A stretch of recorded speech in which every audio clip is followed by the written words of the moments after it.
அருட்பெரும் ஜோதி அருட்பெரும் ஜோதி தனிப்பெரும் கருணை அருட்பெரும் ஜோதி அருட்பெரும் ஜோதி அருட்பெரும் ஜோதி தனிப்பெரும் கருணை அருட்பெரும் ஜோதி அருட்பெரும் ஜோதி அருட்பெரும் ஜோதி தனிப்பெரும் கருணை அருட்பெரும் ஜோதி. உலகம் தலைக்க வந்து வித்த உருவே வருக, ஓதாதே உற்ற கலைகள் அனைத்தையும் உணர்ந்தோய் வருக, ஒன்றிரண்டு இலகும் பரமானந்த சுகையவே வருக, யமர்தமை இரவா கதியில் ஏற்றுகின்ற இறையே வருக, என்போலவர் கலகன் தவித்து கதியளிக்கும் கண்ணே வருக, கண் நிறைந்த களிப்பே களிப்பில் ஊறுகின்ற கனிவே வருக, கலைமதிதோய் வளம் செறித்த வளபதியின் வாழ்வே வருக, ராமலிங்க வள்ளலெருமோர் மாணிக்க மணியே வருக வருகவே. அருட்பெரும் ஜோதி எல்லாம் செயற்கூடும் என்னானே அம்பலத்தே எல்லாம் வல்லான் தனையே. அருட்பெரும் ஜோதி நமது நாமக்கல் வள்ளலார் சன்மார்க்க அறக்கட்டளை. இந்த அறக்கட்டளை எப்படி உருவானது என்றால், முதலில் வள்ளல் பெருமானை காண வேண்டும் என்ற இயக்கத்தில் வடலூர் போக வேண்டும் என்ற ஒரு ஆசை இருந்தது. ஆனால் அதற்குரிய வழிகள் எதுவும் தெரியவில்லை. ஐயாவுடைய தயவாலும் கருணையாலும் அதற்குரிய வழிகள் கிடைத்து தொடர்ந்து 3 ஆண்டுகள் தைப்பூச ஜோதி தரிசனத்தை காண சென்றோம். அந்த மூன்றாம் ஆண்டு ஜோதி தரிசனத்தை பார்த்துவிட்டு அப்பொழுது எனது உள்ளத்தில் ஒரு வினா எழும்பியது. ஏன் இந்த ஜோதி தரிசனம், இந்த தயவை நாம் நமது நாமக்கல் மக்களுக்கு இதை காட்டக்கூடாது, இந்த தயவை நாம் ஏன் செய்யக்கூடாது என்ற விண்ணப்பம் அப்பொழுது என் உள்ளத்தில் உதித்தது. அதனுடைய பிரதிபலனாக தான் இன்று நமது சன்மார்க்க அறக்கட்டளையில் தினசரி தயவும் சன்மார்க்க சபையும் அமையப்பெற்றது. அதற்குரிய அச்சாரமாக தான் ஒவ்வொரு மாதமும் பூச நட்சத்திரத்தில் முதலில் அருட்கஞ்சி தான் வழங்கப்பட்டது. இருப்பதற்கு இடம் கிடையாது. கூலிப்பட்டி, நாமக்கல் மாவட்டத்தில் கூலிப்பட்டி மலையில் உள்ள ஒரு சிவாலயத்தில் மாதம் ஒரு முறை அகவல் பாராயணம், அதைத் தொடர்ந்து அருட்கஞ்சி வழங்கி இருந்தோம். அதை அப்படியே தொடர்ந்து பயணித்து கொண்டிருந்தோம். அப்பொழுது இந்த சபை சரி இன்னும் கொஞ்சம் விரிவுபடுத்தி நம்ம செய்யலாம் அப்படிங்கும்போது, கங்கர் சன்னதி படிவாசல்னு சொல்லி நம்ம நாமக்கல் பகுதியில் பஸ் நிலையத்தின் பக்கத்தில் ஒரு இடத்தில் ஏழை எளியோர்களுக்கு நாம் பசிப்பினி நீக்க வேண்டும் என்ற ஒரு ஆசையும் ஆர்வமும் இறைவன் நமக்குள் தூண்டிவிட்டார். அதற்காக இடமில்லாத காரணத்தால் ஒரு ஹோட்டலில் அதற்குரிய உணவை தயார் செய்து அந்த உணவை கொண்டாந்து அந்த பகுதி மக்களுக்கு நாங்கள் கொடுத்து வந்து கொண்டிருந்தோம். அப்பொழுது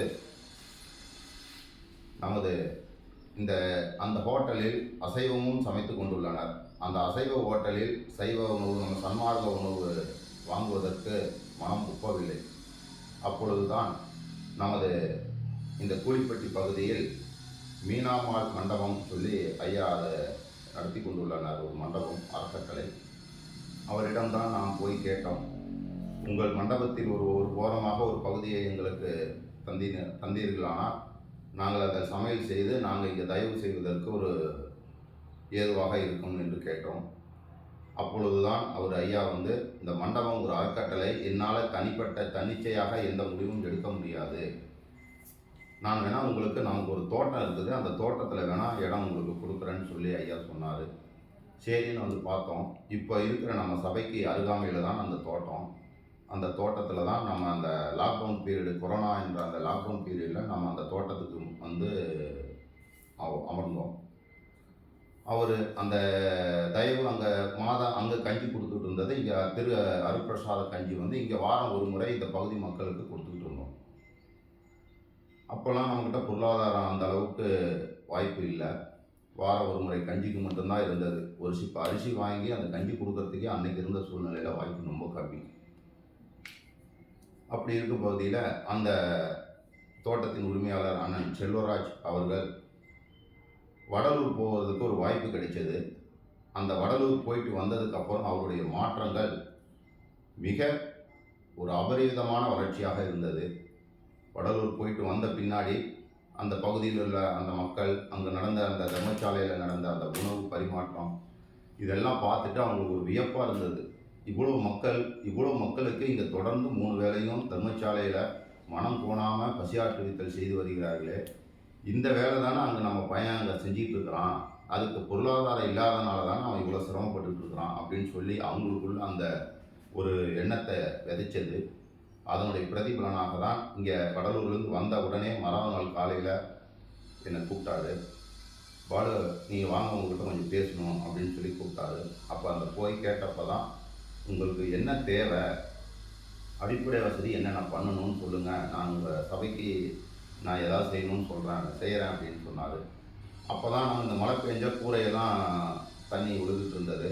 அவருடைய இடம் தான் அது. ஐயா, இது மாதிரி நீங்கள் பர்மிஷன் கொடுத்தீங்கன்னா அந்த கூரையில் தண்ணி விழுவுது, அதை எடுத்துகிட்டு ஏதாவது ஷீட்டு போட்டுக்கலான்னு நான் இருக்கிறேன் அப்படின்னு சொல்லி அவர்கிட்ட கேட்டபோது அந்த ஷீட்டும் அவரே போட்டு கொடுத்தாரு. வேறு என்ன உங்களுக்கு செய்யணும் அப்படின்னு சொல்லியிருந்தார். அப்போ சபை அமைக்கணும் ஐயா, அந்த சபைக்கு தெற்கு பார்த்த வாசப்படி உள்ள ஒரு இடம் வேணும் அப்படின்னு சொன்னோம். அப்போ உடனே அந்த தெற்கு வாசப்படிக்காக அவர் அந்த வாசப்படிக்கோசம் அந்த செவரை எடுத்து வாசப்படி வச்சு அமைத்து கொடுத்தாரு. அப்புறம் தர்மசாலை வேணும், அது எங்கே சமைக்கிறீங்கன்னு கேட்கும்போது நாங்கள் மரத்தடியில் தான் சமைச்சிட்டு இருக்கிறோம் அப்படின்னு சொல்லும்போது, சரி அதுக்கு ஒரு மழை பெஞ்சால் என்ன பண்ணுவீங்க, மழை பெஞ்சால் ரொம்ப சிரமமாக தான் இருக்குது அப்படின்னு சொல்லும்போது, அந்த பக்கத்துலேயே அவருடைய இடத்துலையே அந்த தோட்டத்திலேயே 16க்கு 16 ஒரு சமையல் கூடத்தையும் அமைச்சு தர்மசாலையை அதை துவைத்து கொடுத்தாரு. அந்த தர்மசாலை நமது வடலூர் பெருவழியில் தர்மசாலை துவங்கிய நாளில் தான் நமது நாமக்கல் மாவட்டத்திலும் ஏழை எளியோர்களுக்காக பசிப்பிணி நீக்குவதற்காக முதலில் தர்மசாலை துவக்கப்பட்டது. அந்த தர்மசாலை துவங்கிய நாள் முதல் இன்று வரை ஏழை எளியோருக்கு தினசரி இல்லை என்று சொல்லாமல் கொடுத்து கொண்டு உள்ளோம். அதை எல்லாம் உள்ள அருட்பெருஞ்சோதி ஆண்டவரின் கருணையும் தயவாளர்களின் உயர்ந்த உள்ளமும் தயவும் கருணையால் நடந்து கொண்டுள்ளது. இப்படி தான் முதலில் நமது சபை ஆரம்பமாயிற்று. ஒரு குறிப்பிட்ட காலம் பயணித்தோம். அந்த கொரோனா பீரியடில் தினசரி 350 பேர்த்துக்கு நம்ம பசியாற்றுவித்தல் தொடர்ந்து நடத்தி கொண்டு வந்தோம். அப்போல்லாம் நமக்கு இந்த தயவால் நமக்கு அந்த அளவுக்கு ஒரு அனுபவம்லாம் கிடையாதுங்க. ஏதோ பசிக்கு சாப்பாடு கொடுக்குறோம், அந்த ஒரு ஆசை தான், அந்த ஆர்வம் தான் நம்மளை இவ்வளோ தூரம் பயணிக்க வச்சது. புரிஞ்சுது? பயணிக்க வைச்சது. அப்பொழுது சரி, அப்புறம் அவங்க சூழ்நிலைக்காக இடம் தேவைப்பட்டது. அப்போ சரி பாலு, நீங்கள் இடம் கொஞ்சம் நமக்கு தேவைப்படுது, நம்ம ஒரு வேறு இடம் பார்த்துக்கலாம் அப்படின்னு சொல்லும் பொழுது எனக்கு ரொம்ப வருத்தமாகவும் இருந்தது. என்ன பண்ணுறது எனக்கு ஒன்றும் புரியவில்லை. அப்பொழுது தான் உடனே சரி ஐயாட்டே விண்ணப்பம் வச்சோம். எனக்கு எப்படி சொல்வதுன்னு தெரியல, அழுகாய்ச்சி வந்தது. எனக்கு என்னமோ என்னுடைய சொந்தங்கள் வீடை விட்டு வெளியில் போகணுன்னு சொன்ன மாதிரி எனக்கு ரொம்ப ஒரு வருத்தமும் வேதனையும் வந்தது. அப்போது அண்ணன் செல்வராஜ் அவருடைய நெருங்கிய நண்பர் டாக்டர் செல்வகுமார் அவர்களிடம் போய் என்னுடைய அந்த மனக்குமுறலை அவர்கிட்ட போய் சொன்னேன். இது மாதிரி அவர் கேட்குறாருங்க ஐயா, நான் எங்கே போவேன், என்ன பண்ணுவேன்னு எனக்கு ஒன்றும் தெரியல. எனக்கு இவ்வளோ பெரிய சபையை எனக்கு பொறுப்பு கொடுத்துருக்குறாங்க. இந்த சபையை நான் எங்கே போய் வாடகை கொடுத்து தர்மசாலை அமைச்சு அதை தொடர்ந்து நான் வாடகை கட்டணும்னா, தொடர்ந்து பசியாற்றுவித்தல் செய்யணும், எனக்கு ஒன்றும் புரியல அப்படின்னு சொல்லும்போது தான் அவர் உடனே பேசிகிட்டு இருக்கும்போதே போய் அவர் நண்பர் செல்வராஜ் அண்ணங்கிட்ட போய் இவர் பால் இந்த மாதிரி சொல்கிறாரு, நீங்கள் ஏதாவது அவங்களுக்கு செஞ்சாகணும் அப்படின்னு சொல்லும்போது, அப்புறம் அவர் உடனே அடுத்த வினாடியே எனக்கு ஃபோன் செய்து, பால் நீங்கள் ஒரு நல்ல இடம் பாருங்கள், என்னால் என்ன பண்ண முடியுமோ பண்ணி கொடுக்குறேன்னு சொன்னார். அவர் சொன்ன வார்த்தையை இணங்கி ஆரம்பித்தோம். இப்போ இருக்கிற இந்த புலிப்பட்டி பகுதியில் இடம் வாங்கினோம். ஒரு 6400 சதுரடி இந்த இடத்தை வாங்கினோம். அந்த இடம் வாங்குவதற்கு மிக முக்கியமான பெரிய தொகையை அவர் நமக்கு தயவாக வழங்கினார். அதனால் மற்ற தயவாளர்களும் மனமுகர்ந்து தயவுடனும் அந்த தொகையை வழங்கியதால் இந்த இடத்தை சொன்ன தேதியில் கிரயம் செய்தோம். கிரயம் செய்து சபை அமைத்து குடமுழுக்கு நடந்து இப்போ ஒரு 5 ஆண்டுகள் நம்முடைய சொந்த இடத்தில் இது இயங்கிக் கொண்டுள்ளது. அப்பொழுதுதான் இந்த தயவால் என்ன கிடைச்சது அப்படின்னு என்னால் உணர முடிஞ்சது. ஏன்னா அது வரைக்கும் ஏதோ பசி ஆட்டணும், ஏதோ ஏழை எளியோருக்கு சாப்பாடு போட்டோம் அப்படிங்கிற அந்த எண்ணத்தில் தான் இருந்தது. ஆனால் தயவால் எதெல்லாம் நமக்கு கிடைக்கணும் அப்படின்னு ஐயா விரும்புகிறாரோ அதெல்லாம் கிடைக்குங்கிறத அப்போ உணர்ந்தேன். இது சாத்தியமா? அப்போ நம்ம இந்த இடம் வாங்கும்போது அப்போ ஒரு பெரிய தொகை தாங்க இந்த இடம்.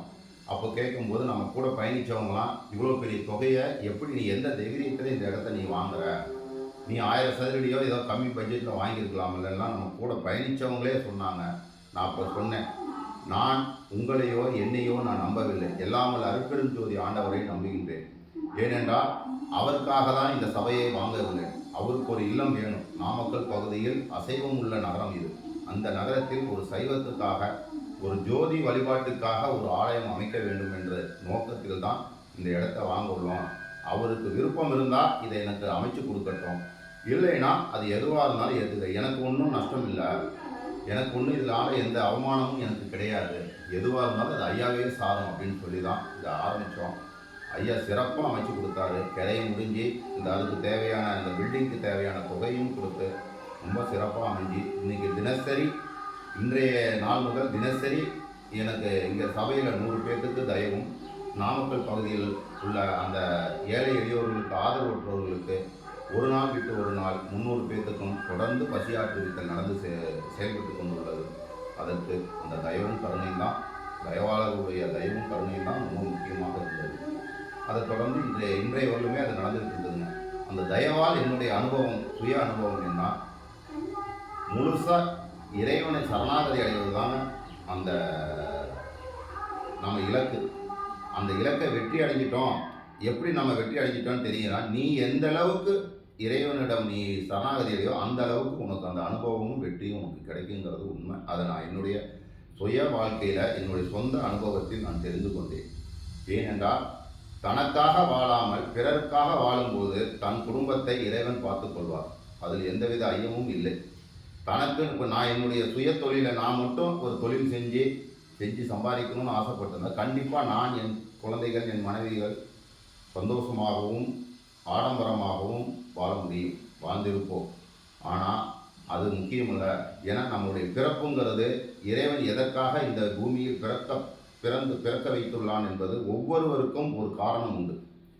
அந்த காரணம் தெரிஞ்சு அந்த காரணத்துக்காக நம்ம பயணித்தா மட்டும்தான் நாம் அந்த மனித பிறவி முற்று பெறும். அந்த காரணம் தெரியாத வரையில் நாம் மீண்டும் மீண்டும் பிறப்பெடுத்து கொண்டு தான் வரும். எத்தனை பிறப்பெடுத்தாலும் இன்னும் நான் எதற்காக உன்னை படைச்சேங்கிற காரணமே தெரியாமல் ஏன்னா இப்படி ஜடமாக இருக்கிறேன்னு இறைவன் வருத்தப்படுவார். அது உண்மை. நான் அப்பொழுது முதலில் நான் அந்த அருட்கஞ்சி ஊற்றும் போது நான் உணர்ந்தேன், இறைவன் என்னை இந்த மனித பிறவி எடுப்பதற்கு, ஏழை எளியோருக்கு பசியாற்றுவித்தல் செய்வதற்காகவே என்னை பிறப்பெடுக்க வைத்துள்ளான். இந்த பிறப்புக்குரிய காரணத்தை நான் உணர்ந்து கொண்டேன். அதனால்தான் அந்த பணியை இடைவிடாது எவ்வித தடையும் இல்லாமல் எனக்கு அதை நடத்தி கொண்டுள்ளார். அதுதான் எனக்கு ஐயாவுடைய மிகப்பெரிய இரையாற்றல் எனக்கு உறுதுணையாக இருப்பதை என்னால் நம்ப முடிகிறது.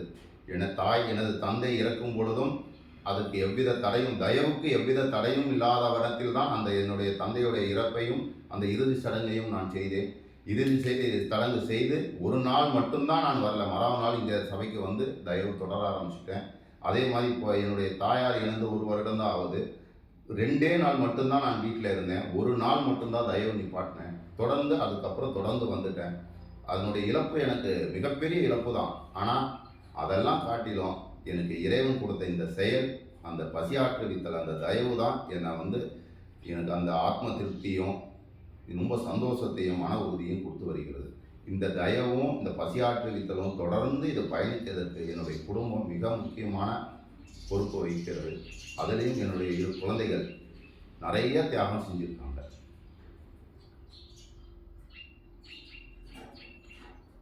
ஏன்னா அவள் சின்னவ சொல்லுவா,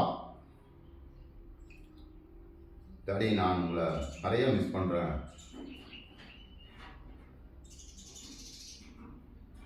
அப்படின்னு சொல்லுவாங்க.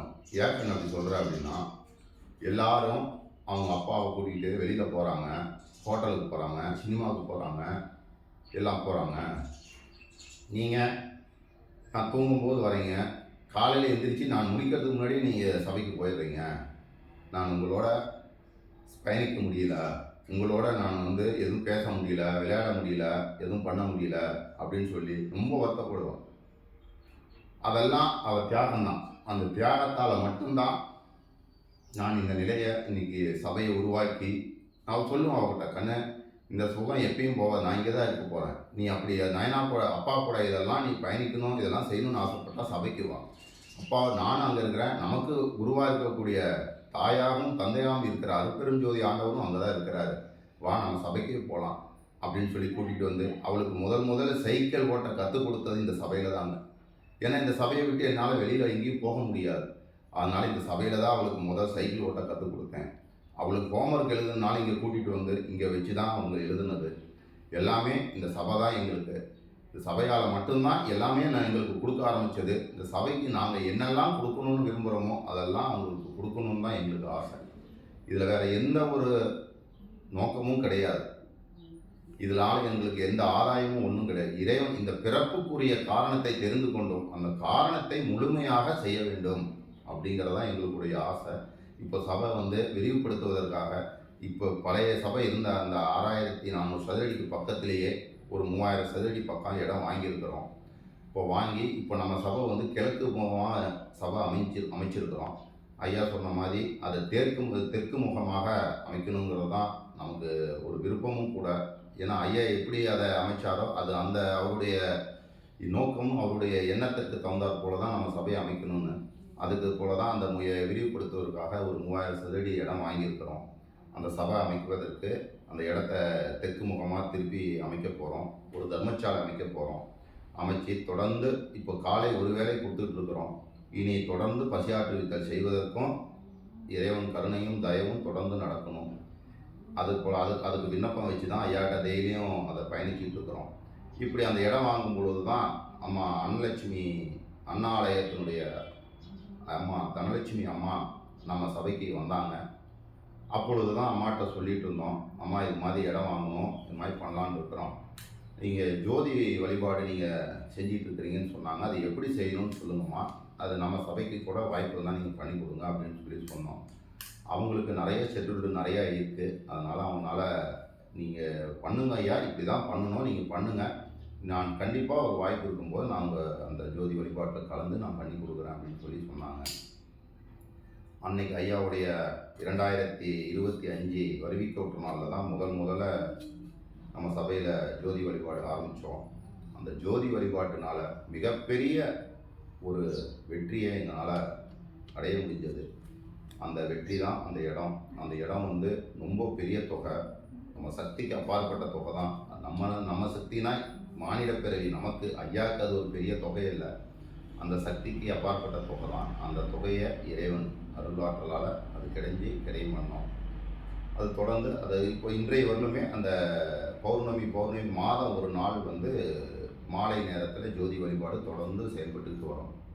இதை விட மிக முக்கியமான விஷயம், நமக்கு எப்பொழுதெல்லாம் மனசோர்வும் ஒரு பயமோ ஒரு நடுக்கமோ வருதோ அப்பொழுதெல்லாம் பெருவழி நோக்கி பயணம் செய்ய வேண்டும். பெருவழி சாதாரண பெருவழி அல்ல. நமக்கு உற்சாகத்தையும் சார்ஜும் கிடைக்கக்கூடிய இடம் பெருவழி தான். நாங்கள் அப்படி தான் ஒவ்வொரு விஷயமும் ஒவ்வொரு துன்பத்தையும் ஐயாட்ட போய் முறையிட்டு தான் அதை நாங்கள் செயல்படுத்தணும். நிறைய அனுபவங்கள் இருக்குது. அது இப்போ திடீர்னு பேசும்போது எனக்கு அந்த அனுபவங்கள்லாம் தடைபடுது. அதனால் அவர் சொல்ல முடியாதுங்க, அனுபவத்தை உணர்வால் தான் நம்ம சொல்ல முடியும். சான்றோர்கள் ஏன்னா நிறைய பேர் அதுக்கோசம் பயணிச்சிருக்காங்க.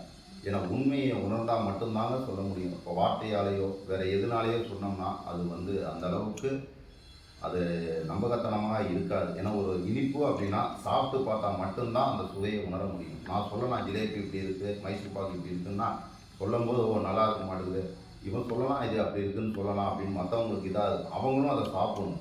அப்போ தான் உண்மைதான் அவர் சொன்னது அந்த இனிப்பு தித்திக்குது அப்படிங்கிறத உணர முடியும். சன்மார்க்கம் அப்படிங்கிறது ஒரு இனிப்பு மாதிரி, அது சாப்பிட்டு பார்க்குறவங்களுக்கு தான் அந்த இனிப்போட சுவை கண்டிப்பாக தெரியும். அதுலேயும் மிக முக்கியமானது தயவு. தயவால் மட்டும்தாங்க சன்மார்க்கத்தை நடத்த முடியும். நம்ம தயவால் மட்டும்தாங்க மனிதன் இறைவனாக அடைய முடியும்.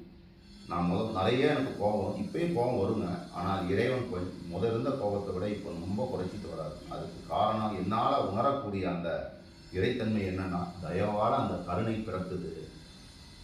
அந்த கருணை பிறக்கும்போது தயவும் நமக்கு கிடைக்குது. இப்போ யாரை பார்த்தாலும் அவங்க கோபம் பண்ணுங்கிற அந்த எண்ணங்கள் குறைய ஆரம்பிக்குது. தயவால் நம்ம உடம்பு சுத்த உஷ்ணத்தை உண்டு பண்ணுது.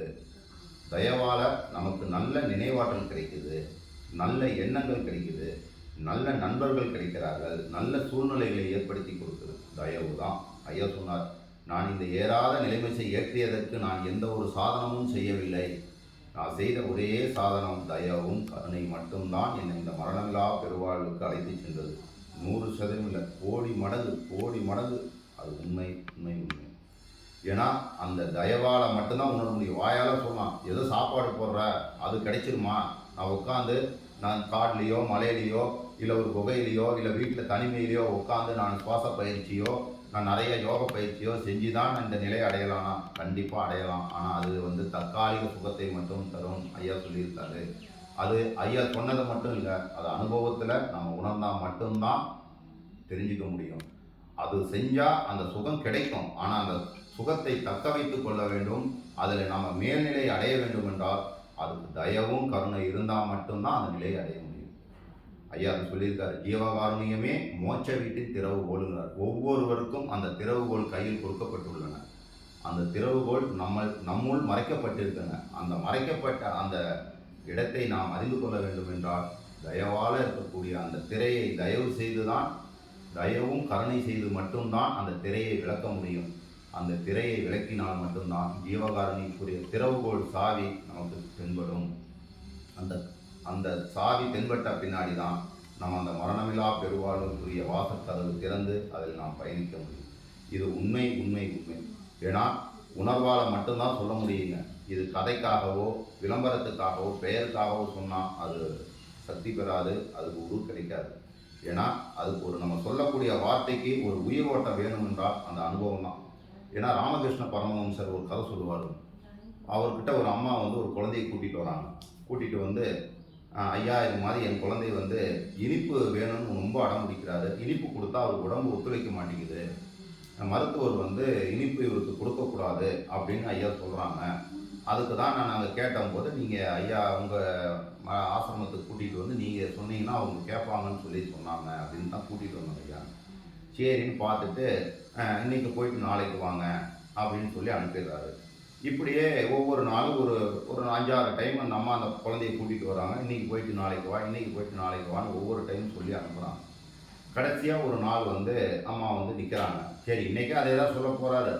சரி பார்ப்போம், இன்னும் ஒரு ட்ரிப்பு பார்ப்போம், இல்லைன்னா நம்ம வராமல் விட்டுறலாம் அப்படின்னு சொல்லி அந்த அம்மாவுக்குள்ள ஒரு சிந்தனை நின்றுட்டு இருந்தாங்க. கரெக்டாக அப்போ வந்தார். வந்த உடனே, தம்பி நீ நாளையிலேருந்து அந்த இனிப்பு நீ சாப்பிடாத அப்படின்னு சொல்லிட்டு அவர் பாட்டுக்கு போயிட்டாரு. இந்த அம்மாவுக்கு ஒன்றுமே புரியல. இந்த ஒரு வார்த்தை சொல்வதற்காக நம்மளை இத்தனை நாள் அலைய விட்டாங்க. இது அன்னைக்கே சொல்லியிருந்தா போதுமே, இந்த ஒரு வார்த்தை நான் அவ்வளோ பெரிய மாபெரும் சக்தியா அப்படின்னு சொல்லி அந்த அம்மாவுக்குள்ள பல கேள்விகள் வந்தது. அப்பொழுது தான் அந்த ஐயாவை பார்த்து, ஏங்க இந்த ஒரு வார்த்தையை நீங்கள் அன்றைக்கே சொல்லியிருக்கலாமான்னு சொல்லும்போது அப்போ தான் அவர் சொல்கிறாரு, ஒருவரை இந்த செயலை செய்ய வேண்டாம், இல்லை இந்த செயலை செய் அப்படின்னு சொல்ல வேண்டும் என்றால் அதற்கு நான் தகுதியாக இருக்க வேண்டும். நான் அந்த செயலுக்குரிய தகுதியாக இருந்தால் மட்டும்தான் என்னால் அதை செய்ய முடியும். இருந்தால் மட்டும்தான் அந்த செயல் உயிர் பெறும், அது நடைமுறைக்கு தடைபடாமல் நடைபெறும். நீங்கள் முதலில் வரும் வரை நான் இனிப்பு சாப்பிட்டு இருந்தேன். அதனால் நான் இனிப்பு சாப்பிட்டுக்கிட்டு அந்த குழந்தைய நீ இனிப்பு சாப்பிடாதுன்னு சொன்னால் கண்டிப்பாக அது உயிரோட்டமாக இருக்காது, அந்த வார்த்தை உயிர் பெறாது. நான் இத்தனை நாட்கள் ஆச்சு என்னால் அந்த இனிப்பு சாப்பிடாமல் இருந்து என்னால் இனிமேல் இருக்க முடியுங்கிற அந்த உறுதி வந்ததுக்கு அப்புறம் தான் நான் உங்களிடம் அந்த தகவலை சொன்னேன். இனிமேல் அந்த குழந்தை கண்டிப்பாக கேட்கும், ஏன்னா நான் அதை நிரூபிச்சிருக்கிறேன். அப்படிங்கும்போது அந்த செயல் உயிரோட்டமாகி அவருக்குள்ள ஒரு பெரிய மாற்றத்தை உண்டு பண்ணும். அதனால் எந்த செயலை செய்ய வேண்டும் என்றாலும் முதல் பரிசோதனை நம்மளிடம் இருந்து தான் ஆரம்பிக்க வேண்டும். ஒவ்வொரு ஆனந்தமும் ஒவ்வொரு துக்கமும் நமக்கு தான், நம்ம தான் அதுக்கு பொறுப்பாளர் ஆகும், வேறு யாரும் கிடையாது. நான் ஒரு பலசாலியாக இருக்கிறேன்னா அதுக்கு நான் தான் காரணம். நான் ஒரு பலவீனமானவனாக இருக்கிறனாலும் அதுக்கு நான் தான் காரணம், மற்றவங்க காரணம் கிடையாது. நம்ம வெளியில் வேணால் சொல்லிக்கலாம், அவர் தான் இதுக்கு காரணம், இவங்க தான் அது காரணம்னு. ஆனால் அது கிடையாது. ஏன்னா ஐயா அதை தான் சொல்கிறார். முதலில் ஐயா சிறு வயதில் சொன்னது ஒருமையுடன் இது, அதாவது வேண்டாம் வேண்டாங்கிற ஒரு வார்த்தையே வரக்கூடாதுன்னு சொன்னார். ஏன்னா எதிர்மறையான சொற்கள் சொல்லும் பொழுது நமக்கு எதிர்மறை ஆற்றல்கள் அதிகமாக வரும். நேர்மறை ஆற்றல் தான் வேண்டும் தான் அந்த பாடலை ஐயா சிறு வயதிலேயே அதை பாடியிருக்கிறாரு. ஆதலால் நாம் ஒவ்வொரு நாளும் ஒவ்வொரு விஷயத்தை தொடங்கும்போது நேர்மறையான சிந்தனையுடன், நம்பிக்கையுடன், சரணாகதியுடன் நம்ம தொடங்க வேண்டும். முழுக்க அருட்பெரும் ஜோதி ஆண்டவரை தவிர வேறு யாராலையும் இந்த பூலோகத்தையும் நம்மையும் மற்ற எல்லா உயிரினங்களையும் காக்க முடியாது. ஏன்னா இறைவனால் வருவிக்க உற்றவர் அவர். மரணமில்லா பெருவாழ்வு அடைந்து நிரூபிச்சு காட்டியவர். ஒவ்வொரு விஷயத்தை சொல்லும் போதும் அழுது சத்தியம் செய்து தான் நமக்குள்ள அதை காமிச்சிருக்கிறாரு. ஏன்னா ஞானசரியில் சொல்லுவார், இறைவனை நாம் எப்படியெல்லாம் பிரார்த்திக்க வேண்டும் சொல்லுவார். நினைந்து நினைந்து உணர்ந்து உணர்ந்து நெகிழ்ந்து நெகிழ்ந்து அன்பே கண்ணீர் ஊற்றெடுத்து அப்படின்பாரு. நெகிழ்ந்து நம்ம இறைவனை பிரார்த்திக்கும் போது அன்பும் கருணையோடு பிரார்த்திக்கணும். அந்த அன்பும் கருணையை பிரார்த்திக்கும் போது நமக்குள்ள என்ன வரும்னா, நான் இப்போ ஒரு 2 நிமிஷம் முன்னாடியே நான் என்னுடைய சின்ன குழந்தையை பற்றி பேசும்போது என்னுடைய பேச்சு தடுமாறியது, கண்கள் கலங்கின. இது அன்பு. இதுதான் நினைந்து நினைந்து உருகி உருகிங்கிறார். நம்ம பெற்ற குழந்தையை பேசும்போதே நமக்குள்ளே கலங்குது. நம்மளை பெற்றெடுத்து இந்த உலகத்தை காக்கக்கூடிய இறைவனை பற்றி பேசும்போது நம்ம எப்படி இருக்கணும்? பேச்சு வராதுங்க, தடுமாறும், கண்கள் கலங்கும். அதுதாங்க, அதை தான் ஐயா சொல்கிறாரு. நினைந்து நினைந்து உணர்ந்து உணரணும். உணர்ந்தால் பேச்சுக்கு அங்கே வேலையே இல்லை. கண்ணும் பேசிக்கும். அந்த உணர்ந்து நெகிழ்ந்து, உடம்பெல்லாம் உள்ளே இருக்குதுன்னு சொல்லுவாங்க, உடம்பெல்லாம் ஏதோ பண்ணுது, அதான் நெகிழ்ந்து நெகிழ்ந்து கண்ணீர் ஊற்றெடுத்து. அந்த கண்கள்லேருந்து கண்ணீர் வரும், பேச வராது. அப்போ தான் அந்த இறைவன் உணர்றார். இறைவனால் இந்த பேச்சால் இறைவன் அடைய முடியாது. நம்ம அந்த தயவும் கருணையாலும் உணர்ந்தாலும் சரணாகதியால் மட்டும்தான் இறைவனை உணர முடியும். அதனால் சன்மார்க்கம் சாதாரண சன்மார்க்கம் அல்ல. தயவு பசியாற்றுவித்தல் என்பது எல்லா ஆலயங்கள்லையும் கோயில்களையும் கொடுக்கக்கூடிய அன்னதானம் கிடையாதுங்க.